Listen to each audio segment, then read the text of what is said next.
Si llevas tiempo con dolor o molestia en la espalda y no entiendes por qué, seguramente no sea falta de fuerza, no sea falta de movilidad o de que no estés haciendo lo suficiente.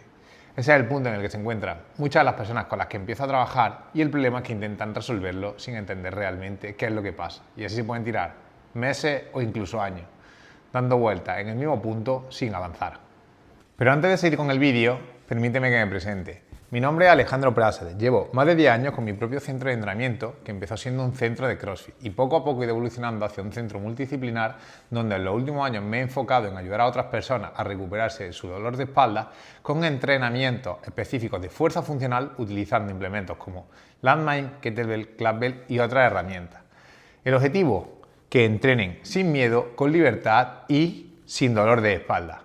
Así que ahora vamos a lo importante. Ahora sí, para que puedas entender mejor de qué vamos a hablar en el vídeo, voy a darte un poco de contexto. Y esto es algo que me dejó flipando. Estudios de The Lancet y de la World Health Organization han determinado que la principal causa de discapacidad en el mundo es el dolor lumbar.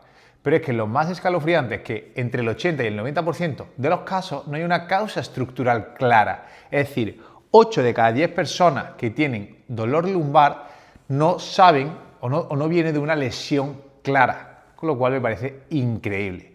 Así que en este vídeo lo que vamos a tratar son los 5 escenarios más comunes de dolor lumbar, los que yo también más veo cuando las personas vienen a hablar conmigo para empezar a trabajar, cómo identificarlo, qué hay detrás y qué puedes empezar a hacer ya si te identificas con alguno de ellos para empezar a mejorar. Son cosas básicas, pero que realmente funcionan. Vamos con el primero y con el más importante, que sería dolor lumbar no específico. Este al final es el más común, ¿no? El que se da en más personas. En la mayoría de la población no tienen una causa estructural que provoque este dolor, no hay una lesión clara. Y básicamente dice eso, que te duele, pero que no está claro que lo provoca. Y muchas veces eso provoca una frustración y una desesperación brutal. ¿Por qué? Porque dices, ¿cómo me puede estar diciendo mi médico, mi fisio, mi osteópata, que no tengo nada? Si es que el dolor lo siento. Pues sí, lo sientes, pero no te puedes obsesionar con ponerle un nombre, porque no lo hay. ¿Vale? Entonces, ¿cómo se siente este tipo de dolor? Es un dolor difuso. ¿Vale? Quiere decir que unos días puedes notar la zona rígida, otros días puedes notar mucha tirantez, otros días puedes notar un pinchazo en uno, en dos lados, en la zona del medio. Y esto es consecuencia de que es un dolor muy cambiante, ¿vale? Y que no responde a un patrón claro, no responde a una lógica clara. Entonces, pues vas a notar eso, que va cambiando y que no tiene sentido. Esto es lo que veo muchas veces en personas que han entrenado mucho, ya sea deporte de equipo o deportes individuales o entrenamiento de gimnasio. Pasa un tiempo, lo dejan, se desconectan porque son padres, porque empiezan a trabajar y no se organizan. Y después de un tiempo, cuando vuelven a entrenar, quieren retomarlo por donde lo habían dejado. Pues han ganado peso, están hartos de sentirse pues, que no están ágiles. Pero claro, ese entusiasmo puede conllevar a un exceso de entrenamiento, no seguir una progresión de carga adecuada para ello, no seguir un proceso de adaptación ajustado a su contexto y que al final aparezca este dolor lumbar no específico. Somos muy cabezones y cuando llegamos a un entrenamiento y nos duele, pero empezamos a calentar y se nos pasa, ya se nos olvida y volvemos a entrenar, volvemos a generar más daño. Y al final es la rueda que veo un poco a diario y que llevo viendo durante muchos años. Al final te levantas, un día estás bien, otro día estás peor. Si el día que estás peor, el día de antes has hecho algo, ya te obsesionas, ya piensas que estás roto, pero realmente no es así, ¿vale? ¿Cuál es el origen real de este dolor lumbar no específico? ¿Qué es lo que está ocurriendo? Pues que hay una mala gestión de la carga, no se ha hecho un proceso de adaptación correcto, no se ha hecho una progresión de carga lógica y correcta adaptada al contexto de la persona. Hay un estrés recurrente que hace que esa zona pues, se exponga a esa sobrecarga y a esa tensión progresiva que al final va causando ese daño. Y a nivel general hay una desorganización de movimiento que al final, por H o por B, nuestro cuerpo no sabe dónde tiene que generar tensión para uno u otro ejercicio, uno u otro estímulo, y al final provoca este daño. ¿Cuál es el principal error en estos casos? Obsesionarse con encontrar la lesión. Hay personas que se hacen ecografía, resonancia, otra vez resonancia, porque no entienden que el dolor que sufren no esté asociado a una lesión. Pero te vuelvo a repetir que la mayoría de las veces es que no hay lesión. Simplemente hay esa falta de información en tu cuerpo para saber cómo tiene que trabajar de forma conjunta, no activar mecanismos de descompensación y que al final la tensión se reparta de forma uniforme, ¿no? De forma equilibrada. Plan de acción, ¿qué puedes hacer desde ya? No te obsesiones con encontrar la lesión, porque no la vas a encontrar.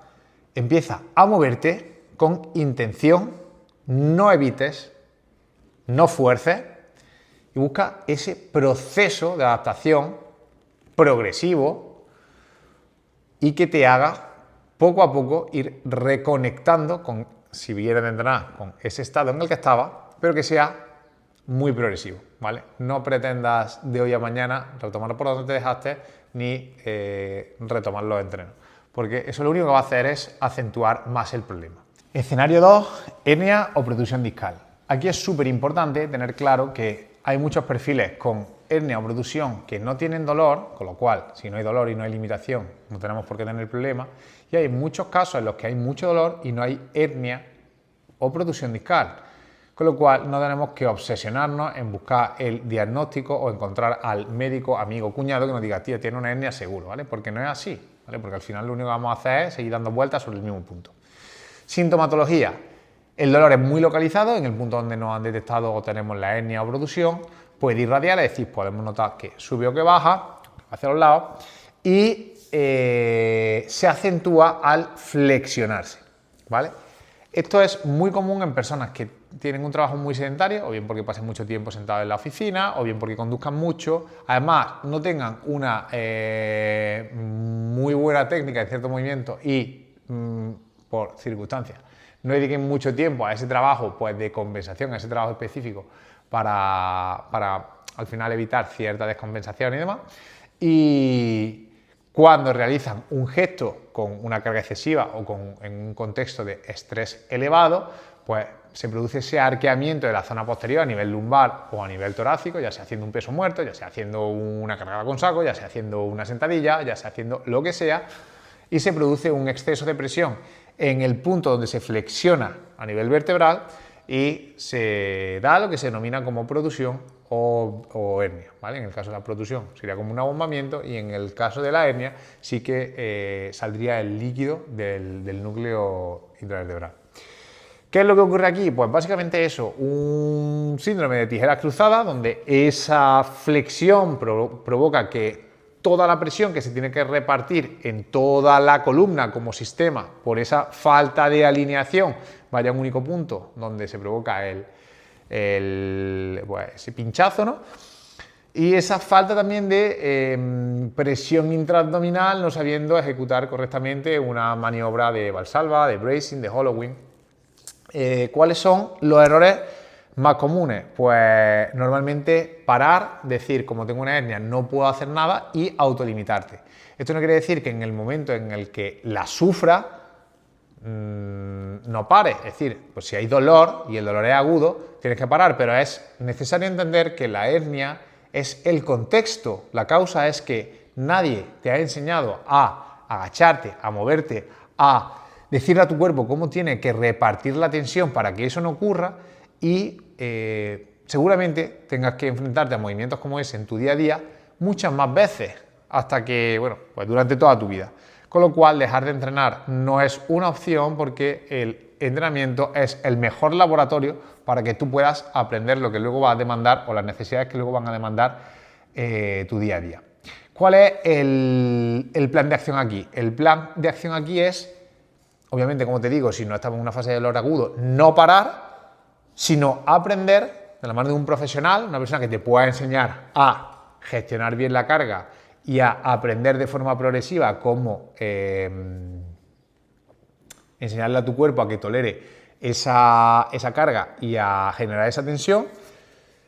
Porque como te digo, al final el problema no es la hernia, el problema es que no sabes cómo hacerlo, ¿no? Tu cuerpo no tiene la información para saber cómo tiene que trabajar. Escenario número 3, irritación facetaria. La sintomatología aquí es muy clara. Escenario número 3, irritación facetaria. Aquí la sintomatología es mucho más clara que en el escenario número 1. Tenemos dolor al extender, tenemos dolor al girar y tenemos una sensación permanente del bloqueo. Aquí el problema o el origen no es que el movimiento sea malo, es que tu cuerpo no sabe distribuir bien la carga porque hay una falta de control, una falta de estabilidad y una falta de coordinación brutal. ¿Qué es lo que tenemos que hacer? Pues, como indico en el vídeo de las 5 fases, trabajar en esa segunda fase de recuperación del control. Aquí todo lo que son trabajos de isometría, trabajos con tempo, trabajos donde tú tengas la oportunidad en un escenario donde la intensidad queda en un segundo plano, enseñarle a tu cuerpo cómo tiene que trabajar y la correcta ejecución de cada movimiento es lo que va a hacer que progresivamente vaya saliendo de esta situación. Porque al final el problema no es moverte en sí, es cómo te estás moviendo y cómo tu cuerpo se ha aprendido a mover. Cuarto escenario, sobrecarga muscular. Este escenario es súper común en centros como el mío y aquí básicamente lo que vas a sentir es rigidez en la zona lumbar, tensión y ese miedo a bloquearte o a quedarte pillado, ¿verdad? Cuando haces un burpee o cuando vas a hacer un snatch, los primeros duelen bastante. A poco que te mueves, mejora. Y aquí al final lo que está pasando es que tu cuerpo tiende a sobrecargar el lumbar o a darle trabajo al lumbar que no tiene por qué hacer porque le falta bien conocimiento sobre la ejecución de los movimientos o le falta movilidad a la hora de realizar determinados movimientos.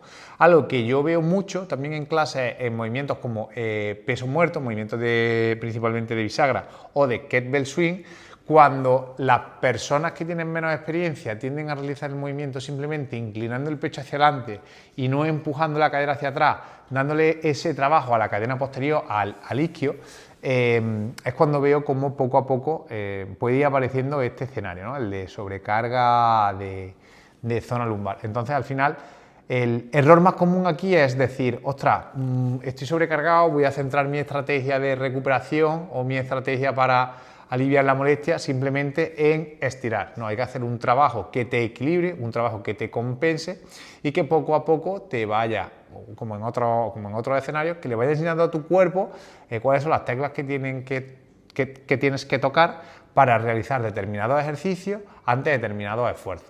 Quinto escenario, este escenario es el más importante a largo plazo y es relacionado ya con el sistema nervioso.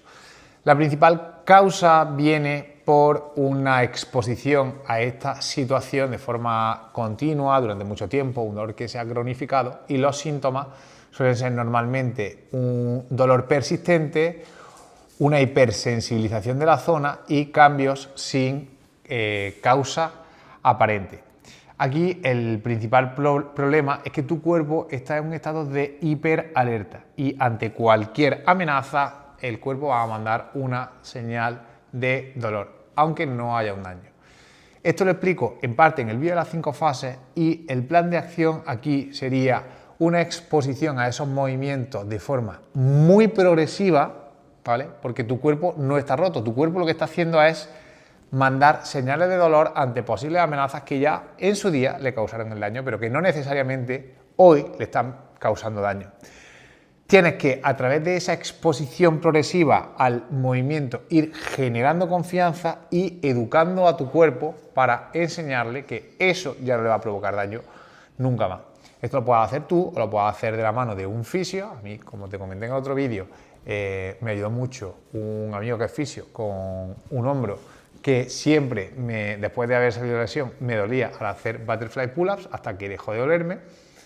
O lo puedes hacer con un entrenador que igualmente te vaya un poco pautando y monitorizando para que vayas viendo ese progreso. Al final lo más importante es aumentar tu confianza en el movimiento. Y ahora viene lo más importante. Tienes que entender que estos no son 5 problemas distintos. Son 5 formas que tiene tu cuerpo de expresar lo mismo. Y es un sistema que no está funcionando bien. Y si sufres dolor lumbar y te da miedo moverte porque no quieres fastidiarte más, voy a compartirte abajo en un enlace a una carpeta de Google Drive diferentes recursos para que puedas entender mejor tu problema y recursos para que también puedas empezar a moverte y a construir confianza y seguridad e ir dejando el miedo atrás. Y si sientes que necesitas una valoración y que puedo ayudarte más en profundidad, te dejo también un enlace con mi WhatsApp, contesto yo, para que estudiemos tu caso más en profundidad. Espero que te sirva y que lo hayas disfrutado.